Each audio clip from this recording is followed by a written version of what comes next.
हो कडा खालको कुखुरा हो छोडिदेऊ त भुइँमा अब यहाँ हेर्नु चल्छ यो कुखुरामा यसकोबाट यस्तो चढेर देखाउँछ कोही अप्ठ्यारो हुँदैन अम्बो। ग्यारेन्टीको छ कसरी गोटा छ अनि यो चाहिँ घरको नानीले यस्तै मजाले घुमाउने घुमाउने यस्तै फ्याँकिदिने कोही अप्ठ्यारो हुँदैन यसको चलेको चलेको आम्मा, कसरी गोटा छ यो चाहिँ यो अन्त महँगा छ भैया आम्मा, कसरी गोटा 500 मा 7 वटा दियो 500 7वटा कुन चाहिँ चरा हो यो यो फाइटर छ कुरा यस्तो हुन्छ आम्मा, खै नक्सा चाहिँ यो यस्तो चल्ला चाहियो भने चाहिँ यो उड्नु चाहिँ उड्दैन उड्नको होइन यो हो र हो एउटा चाहिँ फाइटर अँ, अरू एउटा छ राजारानी टर्कीको कस यस्तो हुन्छ यस्तो नक्सा सहित बोकेर हिँडेको हजुर यस्तो हो चल्लो यो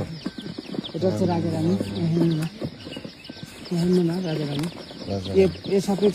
पोथी हो यो फाले हो कहाँदेखि आएको तल मधेसबाटै होइन कहाँबाट आएको ए चल्ला लिएर आउँछ बिहारदेखि पूर्णिया अब बसेको हामी चल्ला गाउँमा बाघ यस्तो छ ल हेर्नुहोस् है घरको आँगनमा गइरह ल त्यो आँगनमा अब यो घरको पालो सकियो अब बाघ गयो ऊ अर्को घरमा नाइ त्यहाँ बस्नु भयो कहाँ जानु अब त्यहाँ बस्यो ल देख्न सक्नुहुन्छ ठ्याक्कै ल ताली आना गाई